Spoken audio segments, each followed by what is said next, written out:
For our final daily episode as part of Nutrient Management Week on the Dairy Edge, Grass 10's John Maher talks to John Corbett of Grassland Agro about setting up the fertiliser spreader correctly for 2026.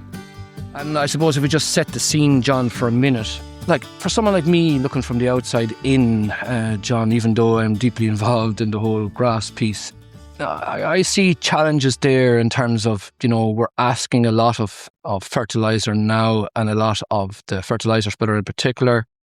We're spreading low rates of a light product, and we are dealing with lower allowances of chemical fertiliser, still trying to grow lots of grass. So, I see challenges there, and I suppose just to help people understand what I mean by that is, if we go to the middle of the season and look at trying to grow 1,300 or 1,400 kilograms of grass in about 21 days, which is the right grass the animals will go into and graze out well for you. But it requires, from what we call a balance sheet approach, about 45 kilograms of nitrogen per hectare to grow all that grass, right?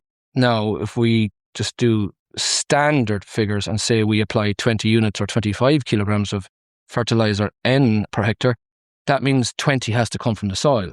So when we think about it, that soil has to perform, and its performance is going to be linked to things like weather, soil temperature, season, rainfall, P status, K status, good God, lime, and which is always a challenge. And if any of those, for whatever reason, underperform or don't deliver, then, the whole sums get tight here. So the first basic thing we can do, apart from having the soil fertility right, though, because we are somewhat in control of that, we can't control the weather, but we can control the 25 kilos that we're applying of fertiliser N per hectare, or 20 units per acre, in terms of the way it's spread, and that we must get this right to give us every chance to grow that level of grass in that time frame. So, John, back to you. I've kind of set the scene here now. To make life easy in terms of fertiliser application and getting the fertiliser spreader right, that's why we've brought you onto this podcast today. As I said, John, help me out. I suppose we've seen an awful lot of change from every side of view as to nitrogen application, especially in the last 5 years. And I suppose it's all about accuracy and efficiency have become the key words. So look, I suppose it's just an area we want to explore further. Look, with the types of fertiliser we're using are changing. We are seeing an awful lot more nitrogen, potash, sulphur or nitrogen sulphur mixes being used in the summer, just like that now, to get as much efficiency as we can. And I suppose, look, that's very much where we're looking at. And from our own point of view on it is to look at what can we do simply on farm, and to take the time at the moment that we can look at what machines we have, look at what we're doing, and put a plan in place. So I suppose from my own point of view on it is, where I always start with is with the tractor itself.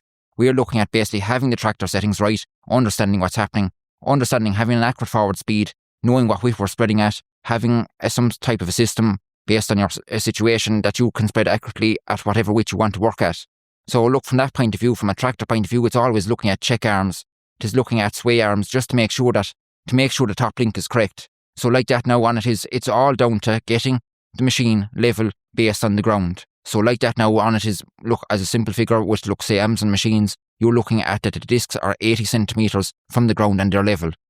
So look, where I always look at on it is, when you put that machine onto the tractor, look at basically, as a simple guide, look at the back bar of the spreader compared to the roof of the tractor. That's a simple guide that I look at to make sure that, look, we have these parallel. We all have a spirit level in the air, John. If we're really stuck. If we're really stuck, but look, it's just, if we can take these small things every time that we're looking behind it, be particular about the small things, and we'll focus on those. Like that now, especially having the height off the ground is incredibly, incredibly important. Yeah, you do see variation that around the country, John. I don't deny that, And look, I suppose, to keep this thing simple, and I suppose that's my whole focus the whole time, is keep the message simple on it. What I use myself is, I have a short stick, 80 centimetres up in the cab with me, so I can check, especially into the springtime, because look, that's where I see an awful lot of variance. We can do our best approach in the farmyard to make sure on concrete that we are level. But as soon as we go out into the field, especially when we start into February, once ground conditions allow, we often see that the tractor would slip small bit into that ground. So taking that 2 or 3 centimetres off the complete height. And like that now, we just readjust for those type of situations. Yeah. The other thing we have to adjust, John, is for the height of the grass as well. Isn't that correct? Yes. Now, look, like that now, generally doesn't be a big issue at the start. where it's when you're going to, maybe sometimes I see on farm that people split, especially with their silage ground, into 2 applications. Which we all like to do, John, from a risk and response point of view, yep. If we can. Yep. And it's just the case, look at that stage, just to see, depending on the manufacturer's advice, whether it's required or not. So look, it depends on the manufacturer from that point of view. When it comes to the spreader itself, what I always look at is to make sure the agitator is working correctly. So like that now is just put the PTO going, make sure it's actually moving, because look, what are we trying to do with an agitator? Control the flow of fertiliser onto the disc. And like that now, to make sure whether it's 2 tonnes in the spreader or 300 kilos in the spreader, that the same amount of product is being delivered onto the disc itself. And as well as that, especially if there's any takeaway message, take the time at the moment to look at the veins on the spreader. Yeah, this is something we come across, John. It's not hard for someone like even me to do, who's not, how we say, machine savvy as yourself. All you have to do is get your finger and rub along the vein. Of course. And look, just to understand that, it's all about what are we trying to do? We're trying to increase the speed of a granule so that it can fly. So if you take any variability on that, so like that now that's what I always say, run your finger across the vein. And like that now, if you see rippling across the vein, at that stage, you have to be looking at changing those. We won't even mention about holes, John.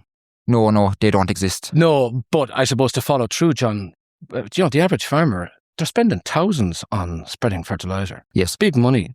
To change the veins, it's not going to cost an arm and a leg here, John. It's all about looking at value on farm and its efficiency and just doing the simple things right. So look, it's all about, that's what we really want to focus on the whole time on it is, and understanding what we're trying to spread. Because look, I suppose we've always seen there's been a change in what products people are spreading on farm. And look, we're looking at an awful lot more urea being spread and understanding, look, I suppose from a bulk density, what does that mean on farm? So look, put simply, what I try to do on farm on it is, in the back of the car, I have litre water bottles. One has urea, one has can. And the difference between those litre water bottles is about 250 grams in the same container. And look, on farm, we're to understand this. Why is it the case that a big bag urea is 375 kilos, whereas a big bag can is 500 kilos? And understanding that in your own calculations to make sure, especially if urea is a new product that you're spreading yourself, that you understand that you're not going out the first day and miscalculate what you're trying to achieve. Yeah, basically saying, John, they're not the same. No. That's ever before you've mentioned something like K, which is a heavy granule. Exactly.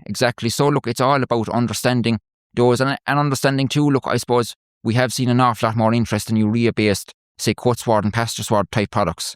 And like that now, it is to understand then what are they going to change differently when it comes to the spreader. And where it all very much comes down to on it is working with a nutrient management plan on farm to understand what fertiliser you need for the year. Where I'd always look on it is, if you know what fertiliser you need for the year, buy them in one lots. So like that now, if you know what 46 or what cut sward or whatever product you're using based on your nutrient management plan, to focus on those. Like that now on it is, where we have to focus on going forward on it is, fertiliser is incredibly important on farm and getting it efficient. So going out and doing a set of test trays, because look, there's always going to be variability in it.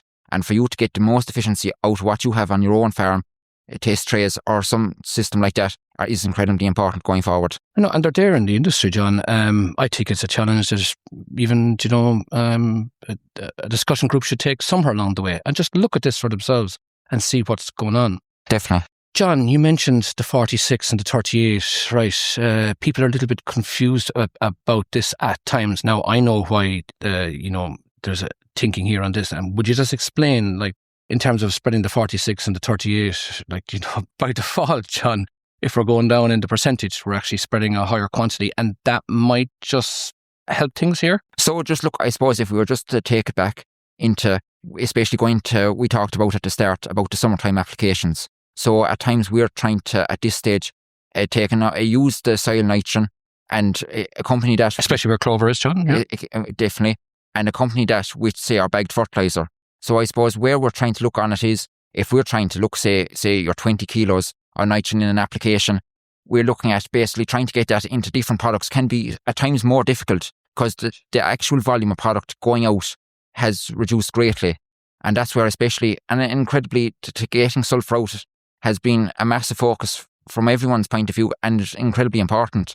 So look, I suppose that's where focus on it is, looking at your 46 and your 38, you're going to be spreading more kilos of your 38, which is going to make it slightly more easier to apply that product than your 46 at times during the summer. Yeah, which is going to be, a very low rate in where, for whatever reasons, be it where there's clover in the paddock and you're trying to apply, half rate, or where your allowances have just got so tight that you're coming down in units to something like 14 or 15 units. And if you think about what you're spreading there, like it's a very small volume.